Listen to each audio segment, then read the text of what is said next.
Moin Leute, mal wieder ein Hochsommerwochenende im Kleingarten. Über 30 Grad und das bedeutet neue Tröpfchenbewässerung für unsere Tomaten. Wir hatten ein kleines Fest in unserem Verein und mehr hat sich getan. Wenn ihr wissen wollt, was genau, dann bleibt einfach dran.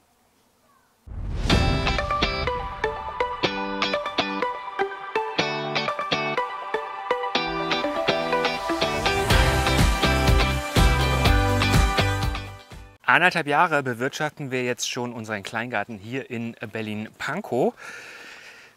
Es sieht mittlerweile nach einem ganz schönen Gartenparadies hier aus. Wir ernten derzeit eine Menge Zucchini. Die ersten Sonnenblumen zeigen ihre Gesichter und auch die Kürbisse lassen nicht mehr lange auf sich warten. Wie wir aber angefangen haben im Februar 2021, das seht ihr in unserer kompletten Dokumentation. Und wenn ihr keines der neuen Videos mehr verpassen wollt, dann abonniert doch sehr gerne unseren Kanal. Wir freuen uns auf euch.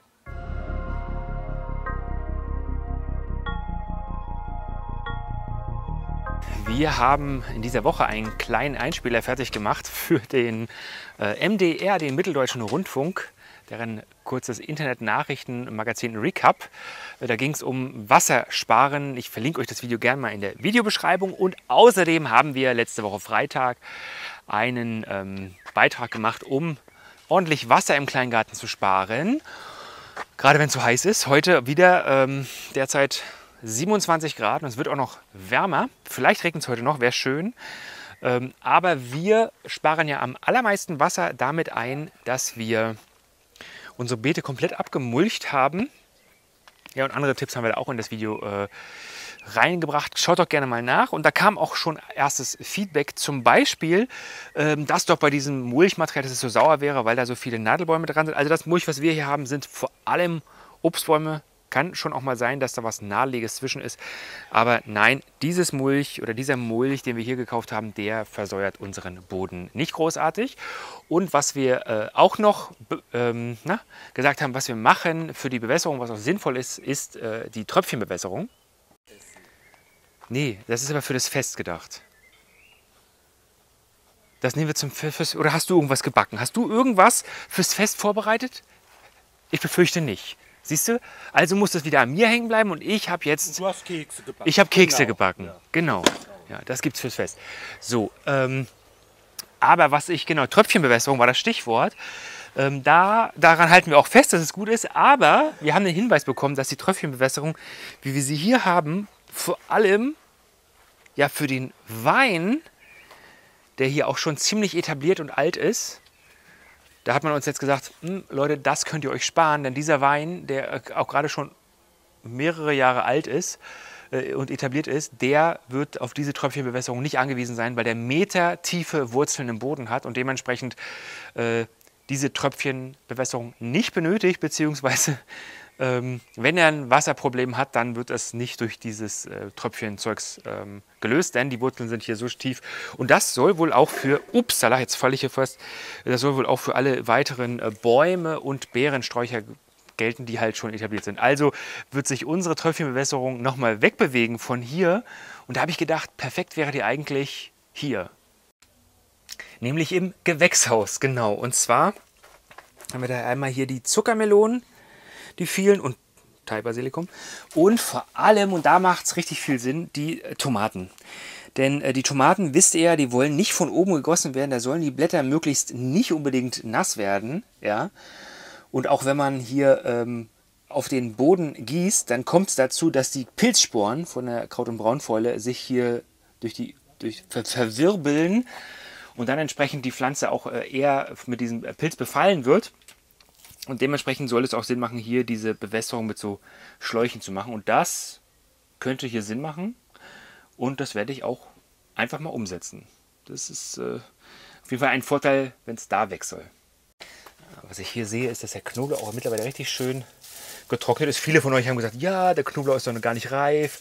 Es muss doch erst, wenn das Grün getrocknet ist. Ja, was habt ihr denn? Ist doch getrocknet. Naja, wenn auch im Nachhinein, aber es ist getrocknet. Ansonsten, diese Woche liegt an bei uns im Verein bzw. im Weg, ganz wichtig, einmal die jährliche Ablesung von Strom und Wasser. Wir sind ja ans Stromnetz und ans Wassernetz angeschlossen. Und wir haben heute am Samstag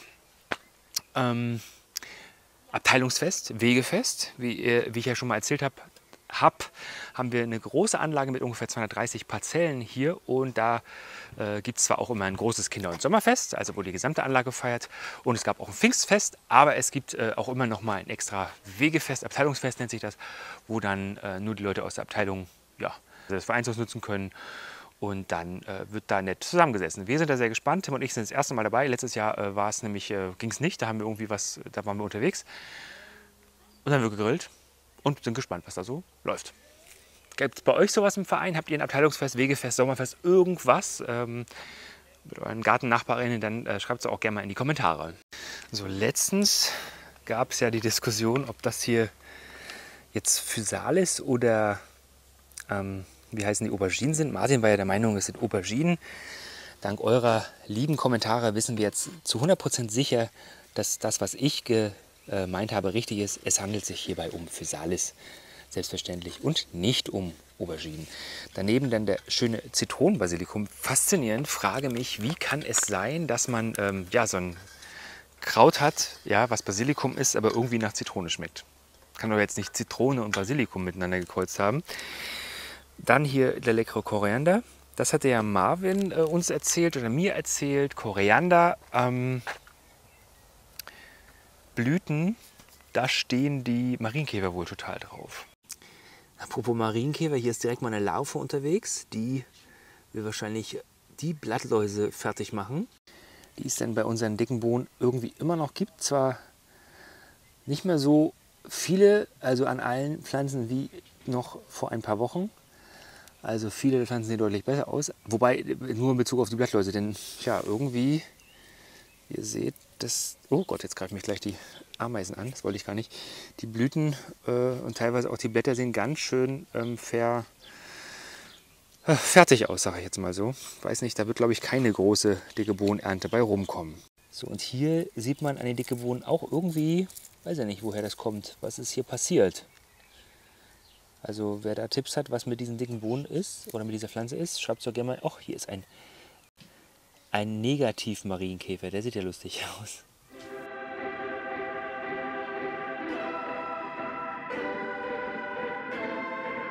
So, und jetzt haben wir hier schon einiges rausgeholt. Das heißt, ich habe einmal vor allem den Rucola rausgeholt, der durch war. Da werden wir einige Samenkapseln auch noch schön trocknen. Und dann habe ich vertrocknete Erbsen rausgeholt. Und wir haben Mairöbchen geerntet. Teltower Röbchen ist ja mittlerweile auch Juni. Und da waren einige dabei, die ich vielleicht auch heute einfach mal mitnehme zu unserem Festchen, was wir gleich haben. Und so sieht das jetzt aus. Also hier noch ganz, ganz viele rote Beete drin, die noch ziemlich klein sind. Und ja, ganz viel Freifläche wieder neu geschaffen. Und Chili, ich weiß schon mal nicht mehr, was das für eine Chili war, aber die kommen auch langsam. Und ich glaube, ich werde hier mal auffüllen mit Komposterde von unserem eigenen Kompost. Und ist ganz spannend, was man hier alles jetzt so sieht. Da ist zum Beispiel eine Wanze unterwegs und hier sind eine ganze Menge Kellerasseln drin. Upsi, nicht erschrecken, die ja grundsätzlich auch erstmal da sein dürfen. Ja, ich werde hier mit Kompost ein bisschen auffüllen und dann muss hier regelmäßig gegossen werden, damit die roten Beete auch noch was werden. Denn die roten Beete sind echt wichtig, das sind richtig, richtig leckere Dinger und schmecken auch viel besser, finden wir persönlich, als gekaufte rote Beete. Und vielleicht mache ich sogar den Rest noch voll mit rote Beeten. Auf jeden Fall überlege ich auch, ob hier noch neue Erde rauf muss, beziehungsweise Kompost, weil hier liegen die rote Beete auch ein bisschen frei oben rum. Hoffe, es ist nicht so schlimm. Die Papierschnipsel sind übrigens von den Larven, die wir gekauft hatten für Marienkäfer. Die waren halt in so Tütchen drin mit Papierschnipseln drin. Und genau. Ja, ich mache jetzt mal ein bisschen Kompost drauf. Hier auf die Seite auf jeden Fall, also auf diese freigemachte. Und was meint ihr, sollte ich die rote Beete auch wieder bedecken mit Erde bzw. Komposterde? Schreibt es mal gerne in die Kommentare. Aber selbst im Hochbeet wächst Ackerschachtelhalm, ja, der ja ein Anzeiger dafür für sehr verdichteten Boden ist. Und dieser hier ist definitiv nicht verdichtet. Der ist also so fluffig, das glaubt man kaum. Trotzdem wächst hier Ackerschachtelhalm. Wir haben den jetzt erstmal hier in der größten Hitze hingeworfen, damit er schön austrocknet. Und dann geht das, glaube ich, mit hinten in unser Problem-Unkraut Verjauchungsfass, was wir da extra eingerichtet haben, wo wir die ganzen Problemunkräuter reingemacht haben zur Verjauchung. Tim, warum stehst du mit dem Klumpen Erde hier in der Hand rum? Weil ich gerade hier einpflanze. Es ist nämlich endlich eine Pflanze angekommen, auf die wir lange gewartet haben. Hier so eine Waldrebe. Und zwar ist das die Herzogin Kate. Und auf die hatten wir schon gewartet, weil vor ein paar Monaten, ein paar Wochen, haben wir ja hier die Herzogin, nicht die Herzogin, sondern die Prinzessin Diana hingepflanzt. Und jetzt ist hier die gute Kate, habe ich jetzt neben ihrer toten Schwiegermutter eingegraben. Also hört sich kein komisch. Ist extrem komisch, aber ja. Man möge mir verzeihen. Und du drückst das jetzt schön an da? Anda, genau. Wer ist denn Anda? Wer ist denn Anda? Anda. Und die kann sich dann genauso wie Diana hier dann hochranken an unserem tollen alten Gartentor. Also war ja früher unser Gartentor. Und warum hast du das alles auf den Weg geschmissen eigentlich? Weil ich das nicht auf dem Rasen wieder haben wollte. Weil du das nicht auf dem Rasen haben Genau. wolltest. Du bist ein Fuchs. Und was ist das hier? Ja, das ist das Krümelzeug von der guten Kate. Und jetzt, was ist das Wichtigste? Gut gießen. Gut angießen. Genau. Sehr schön. Tim, klasse. Daumen hoch von mir an dieser Stelle. Ach, wenn Robert, ihr, halt die Klappe. wenn ihr Tim auch einen Daumen nach oben gehen wollt, dann tut das stellvertretend für dieses Video und abonniert natürlich auch unseren Kleingartenkanal. Weißt du, Tim, ich finde es schön. Wenn du dich mal ein bisschen bemühst, dann kommt doch auch was Schönes dabei raus. Und jetzt räumst du hier noch auf, ne? Außerdem, na gut, dann drücken wir uns kurz nochmal.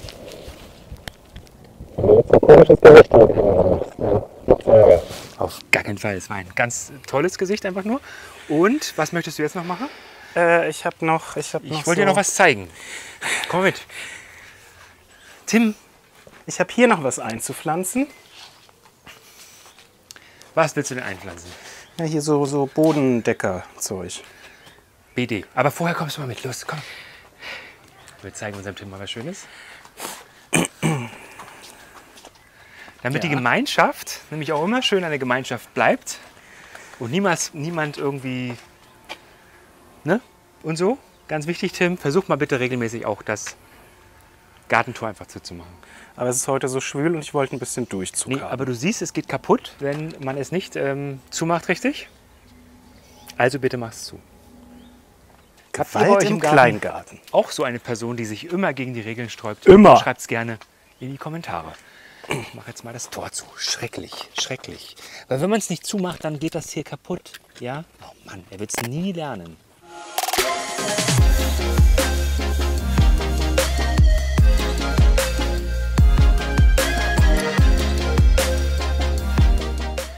Und Tim, gestern war ja hier Wegefest bei uns im Verein. Wegefest, ja. Das war ganz amüsant. War nett Ich amüsant. habe zwar immer noch nicht verstanden, warum, wie, welche Wege, aber Es waren Leute da, die wir schon kannten und andere, die wir noch nicht kannten. Genau.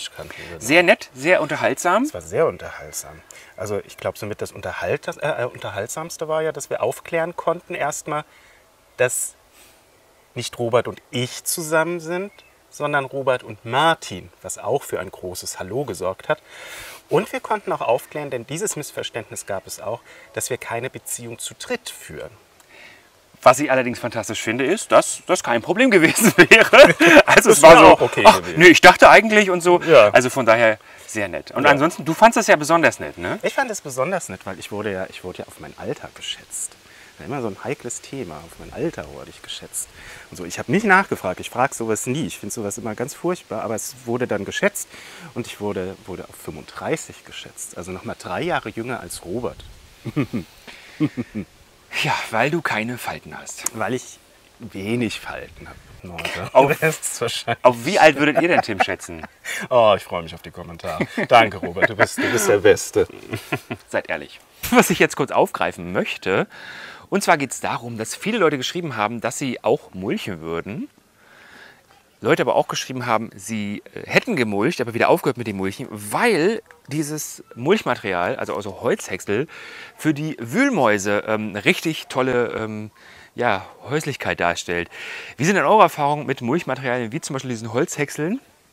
Habt ihr auch mit Wühlmäusen Probleme gehabt oder klappt das bei euch mit dem Mulchen problemlos? Und dann gab es noch einen richtig guten Tipp zur Bewässerung, wenn man jetzt nicht so eine automatische Bewässerung und auch auf eine gleichmäßige Bewässerung zum Beispiel bei Tomaten angewiesen ist, die halt auch nicht von oben kommt, dann gab es den Tipp, liebe Grüße an Kati und auch andere haben diesen Tipp gegeben, aber Kathi hat geschrieben, was sie ausprobiert hat, sind Ollas. Und zwar hat sie selbst gemachte Ollas. Und Ollas kennt ihr vielleicht, das sind solche Tontöpfe, die man in den Boden eingräbt und dann Wasser einfüllt. Und durch dieses offenporige Tonmaterial wird dann das Wasser langsam in den Boden abgegeben. Das macht sie natürlich wirklich besonders gut, so für Sachen wie Tomaten, die ja auch nicht von oben gegossen werden sollen und eine gleichmäßige Bewässerung brauchen. Man kann Ollas selbst machen, habe ich schon ein paar Mal Videos zugesehen. Mal gucken, ob ich hier entsprechendes Material finde. Ah ja, jetzt habe ich so Material gefunden und zwar sind es einfach solche Blumentöpfe, Pflanztöpfe und die würde man jetzt, upsala, so aufeinander machen, richtig fest mit, ich glaube, was nimmt man da am besten? Mit einer Heißklebepistole kann man das dann schön zusammenkleben und dann kann man durch dieses Loch, was dann ja auf der einen Seite ist, Wasser einfüllen und man muss das Loch unten, also logischerweise hier bei dem anderen dann auch, also ist eine Spinne drin, auch schließen und dann wird das Wasser halt, was man oben einfüllt, langsam über diese Tonwände quasi abgegeben. Und das ist eine ganz gute Variante, auch nicht ganz billig, weil diese Töpfe auch nicht ganz billig sind, aber sicherlich ja, eine sehr natürliche Variante zu bewässern. Ansonsten sagen viele von euch, dass sie ihre Pflanzen beobachten und nicht einfach immer alles wässern, sondern wirklich nur das, was gerade einfach entsprechenden Bedarf hat. Und das versuchen wir eigentlich auch zu machen. Also bestimmte Sachen wie den Kohl hier zum Beispiel, ja, der auch noch ein bisschen Zeit hat, der wird jetzt nicht jedes Mal komplett bewässert, sondern da schauen wir einfach, wie die Pflanzen aussehen und dann läuft es. Es gibt sicherlich Sachen, die jetzt gerade im Hochsommer deutlich mehr an Wasser brauchen, gerade wenn die ordentlich Früchte ausbilden. Das sind hier die Zucchinis zum Beispiel und da kann ich auch gleich mal ein bisschen angeben, weil die kommen ganz gut. Da sieht man schon, upsala, da ist eine, hier ist eine, die sogar schon richtig gut zu ernten ist. Oh Gott, die ist schon fast ein bisschen groß, aber auch die wird geerntet dann, die kleine. Und wir haben es letztens gehabt, da war es sehr, sehr heiß und da hatte ich dann hier so kleine Fruchtansätze, die dann quasi abgetrocknet sind. Jetzt liegt hier noch der letzte kleine Rest rum. Ja, die waren dann also quasi verwelkt und das war dann auch ein Zeichen, dass die Pflanze zu wenig Wasser hatte. Ansonsten sieht diese Zucchini natürlich mega gut aus. Richtig, richtig schön. Die zweite hier auch, aber das funktioniert halt auch nur, wenn die genügend Wasser haben, sonst sieht es halt nicht so gut aus. Also ich habe einen Pflanzenzustand, der mir gar nicht so gut gefällt, und zwar ist das von unseren Tomatillos. Da ist eine große Pflanze, die wir vorangezogen haben, die sieht halt so traurig aus, mit so leicht eingerollten Blättern und lässt sie irgendwie auch ein Stück weit hängen. Und das ist halt seit vorgestern so, aber ich habe sie echt gut nachgewässert. Also ich weiß nicht, Wasserknappheit sollte es eigentlich nicht sein.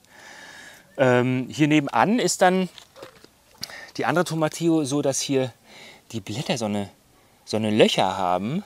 Das sehe ich jetzt hier gar nicht so großartig, aber ups, da habe ich in der Rose hängen geblieben.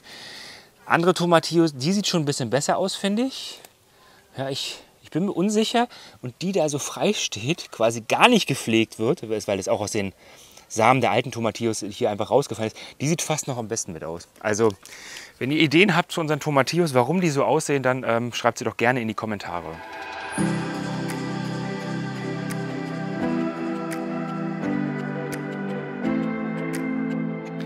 Boah, ist das heiß, ey. So, was ich gar nicht weiß, ob ich euch das schon gezeigt habe, ist hier einmal unser wunderbar neu bepflanzte Wanne hier. Das ist so eine Holzwanne. Damals, als wir das afrikanische Hartholz gekauft haben, haben wir diese Holzwanne bekommen.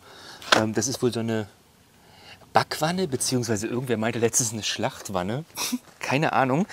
Die Martin hier mit den Überresten unserer Teichfolie ausgelegt hat, damit es nicht so schnell durchgammelt.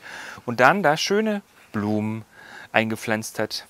Also ja, finden wir so ein kleines Mini-Hochbeet, Beet, Kasten, wie auch immer. Ganz coole Idee, Vintage, abgecycelt, genau so, wie wir es mögen.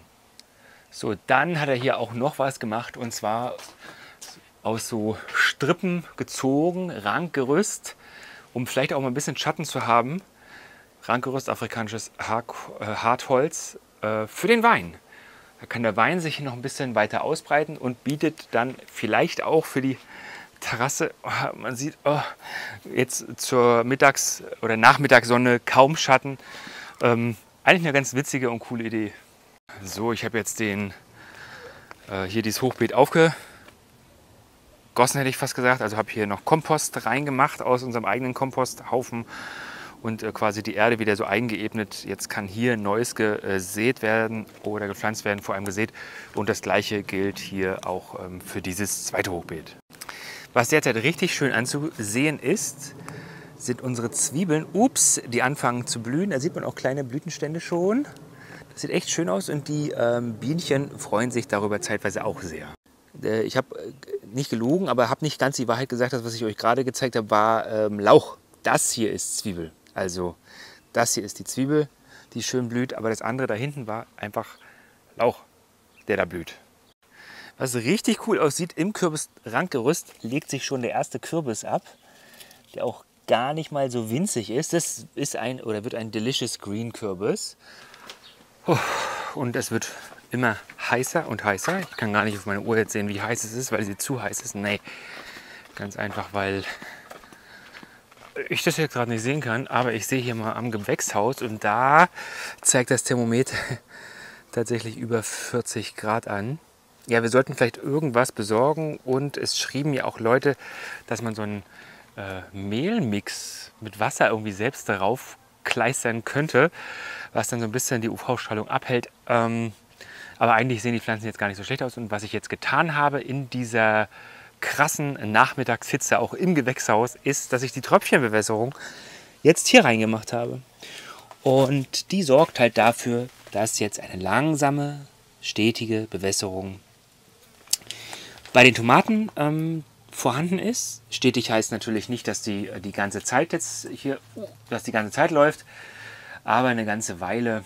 Und schön von unten hier auch jetzt die Flüssigkeit kommt. Was die Tomaten mögen, was sie ja nicht so mögen, ist die Flüssigkeit von oben. Und auch wenn man gießt, hat man das ja, dass diese ganzen Sporen der Kraut- und Braunfäule nach oben gewirbelt werden. Und das hat man jetzt mit der Tröpfchenbewässerung nicht mehr. Also wir sind mal gespannt, wie das hier im Haus so funktioniert. Bei meinen Wasserspartipps, die ich gegeben habe in dem Video am vergangenen Freitag, beziehungsweise auch, wo es darum ging, Hitzestress für die Pflanzen zu vermeiden, ging es auch um den sogenannten Lupeneffekt, wenn man in der größten Mittagshitze die Pflanzen wässert, als eine Sache, die man seit vielen Jahren einfach immer sagt. Wissenschaftliche Betrachtung dazu haben wir nicht angeschaut. Ob das so stimmt, kann ich nicht sagen. Ich würde mal in die Community fragen, was meint ihr oder habt ihr Erfahrungen damit gemacht? Habt ihr schon mal Pflanzen aus diesem Grund verloren oder nicht? Schreibt es einfach mal in die Kommentare. Wenn ihr noch weitere Tipps habt zum Sparen, Wassersparen, gerade jetzt im Hochsommer, dann schreibt sie auch gerne in die Kommentare. Ich sehe da, ja, Pflanzen anschauen. Der Palmkohl hat heute Morgen noch etwas fröhlicher ausgesehen. Der ganze Kohl hat etwas fröhlicher ausgesehen. Der wird dann heute tatsächlich auch mal gewässert. So, bevor ich es vergesse, es gibt halt eine Sache oder zwei Sachen, zwei Kulturen, Gemüsekulturen, die mich absolut glücklich machen gerade. Es ist nicht nur die wunderschön blühende Bohne hier, Nein, die sehen natürlich wirklich toll aus. Und auch nicht der wunderbare Regenbogen-Mangold, der echt toll aussieht hier im Hochbeet. Nee, ist noch was ganz anderes, was ich in der Größe bei uns im Garten noch nicht gesehen habe. Und zwar ist das die Aubergine. Die Aubergine, die wir ja... guckt euch das an. Das sind einfach mal Auberginen aus dem Bio-Supermarkt, also größentechnisch. Letztes Jahr hatten wir ja so Top-Auberginen. Die sind natürlich zugegebenermaßen einfach von der Sorte einfach her kleiner, weil man die auch auf dem Balkon halten kann. Vor allem, ja. Danke nochmal dafür, Femke. Aber hier, da hatten wir in Berlin Mitte diese Jungpflanze bekommen. Richtig großartig. Was da für ein fettes Teil dran ist, die werde ich ernten, damit da auch hoffentlich noch mehr kommt. Da sind ja noch mehr Blüten. Das wäre richtig super. Und von den gleichen Gartenfreunden, Stadtgärtner übrigens, also nur in Anführungsstrichen auf dem Balkon, gibt es hier Paprika, so Blockpaprika. Und auch die sehen, finde ich, schon richtig, richtig geil aus. Also verhältnismäßig groß schon. Und ja, also irgendwie läuft es in diesem Hochbeet in diesem Jahr richtig, richtig gut mit diesen Sachen. Hier sind noch... so Kohle, jetzt geht es wieder los, dass ich nicht weiß, ob es Rosenkohl oder Blumenkohl, ja wahrscheinlich, ich glaube es ist Blumenkohl gewesen, hatten wir letztes Mal schon festgestellt. Ja, und der Mangold sowieso, aber also wirklich die Aubergine und auch Paprika, ganz, ganz großes Kino. So, und ein langes Sommerwochenende geht wieder vorbei. Wow, ich sehe gerade Zitronenbasilikum. Ich bin total fasziniert. Wie kann bitteschön so ein Kraut auch einer Zitrone schmecken? Ist ganz schön geschossen, also gewachsen, sowie auch unser, wie heißt denn das hier nochmal? Koriander. Ehrlich. Guter Mix übrigens. Wir hoffen, es hat euch gefallen. Lasst gerne einen Daumen nach oben da und wir freuen uns auch wie immer über eure Kommentare. Wir sehen uns auf jeden Fall in der nächsten Woche wieder. Wenn es heißt, herzlich willkommen in unserem Kleingarten hier in Berlin-Pankow. Bis dahin wünschen wir euch alles Gute, bleibt gesund und ja, benutzt Sonnencreme. Tschüssi.